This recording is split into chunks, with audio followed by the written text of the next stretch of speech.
ನಿನ್ನೆಯಷ್ಟೇ ಮೆಜರ್ಮೆಂಟ್ ತೆಗೆದು ಇವತ್ತು ಸ್ಟಿಚ್ ಮಾಡಿಲ್ಲ ಅಂದರೆ ನನ್ನ ವೃತ್ತಿಗೆ ಅವಮಾನ. ಈಗ ಬಂತು ಕನ್ಫ್ಯೂಷನ್, ಇದೆರಡರಲ್ಲಿ ಯಾವುದನ್ನು ಸ್ಟಿಚ್ ಮಾಡಲಿ ಅಂತ. ಚಿಕ್ಕ ವಯಸ್ಸಲ್ಲಿ ಆಡಿರೋ ನೆನಪು head and tail. So tail ಬಿದ್ದರೆ ಲೆಹೆಂಗಾ, ಹೆಡ್ ಬಿದ್ದರೆ ಸಲ್ವರ್. ಕೊನೆಗೂ ಟೈಲ್ ಬಿತ್ತು. ಇವತ್ತು ಲೆಹೆಂಗಾ ಪಕ್ಕ. ಇದನ್ನು ಸ್ಟಿಚ್ ಮಾಡಬೇಕು ಅಂದ್ಕೊಳ್ಳುವಷ್ಟರಲ್ಲಿ ಒಂದು ವಿಡಿಯೋ ನೋಡಿದೆ, ಮನಸ್ಸಿಗೆ ತುಂಬ ಹತ್ತಿರ ಆಯಿತು. ನಿಮಗೂ ಶೇರ್ ಮಾಡಿದ್ದೀನಿ, ನೋಡೋಕೆ ಮರಿಬೇಡಿ. ಎಷ್ಟು ಜನ ಇದನ್ನ ನಂಬ್ತಿರೋ ನಂಬಲ್ವೋ ನನಗಂತೂ ಗೊತ್ತಿಲ್ಲ. ಪೂಜೆ ಮಾಡ್ಬೇಕಾದ್ರೆ ಮಡಿ ಮೈಲ್ಗೆ ನೋಡ್ತಾರೆ. ಅದೇ ನಾವ್ ಯಾವ್ದಾರ ಹುಡುಗಿನ ಪ್ರೀತಿ ಮಾಡ್ತೀವಿ ಅಂದ್ರೆ ಜಾತಿ ಧರ್ಮ ನೋಡ್ತಾರೆ. ಆದ್ರೆ ದುಡ್ಡು ಇಸ್ಕೋಬೇಕಾದ್ರೆ ಇಲ್ಲ ದುಡ್ಡು ಕೊಡ್ಬೇಕಾದ್ರೆ ಯಾವ ಧರ್ಮ ನೋಡಲ್ಲ, ಯಾವ ಜಾತಿ ನೋಡಲ್ಲ, ಏನ್ ಮುಟ್ಟಿದೀವಿ ನೋಡಲ್ಲ.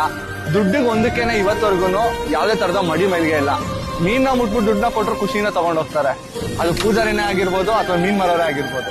ಅದು ಪವರು ದುಡ್ಡಿಗಿರೋದು. ಅದಕ್ಕೆ ಹೇಳೋದು, ಜೀವನದಲ್ಲಿ ದುಡ್ಡು ಮಾಡಿ ದುನಿಯಾನೇ ಆಳ್ಬೋದು.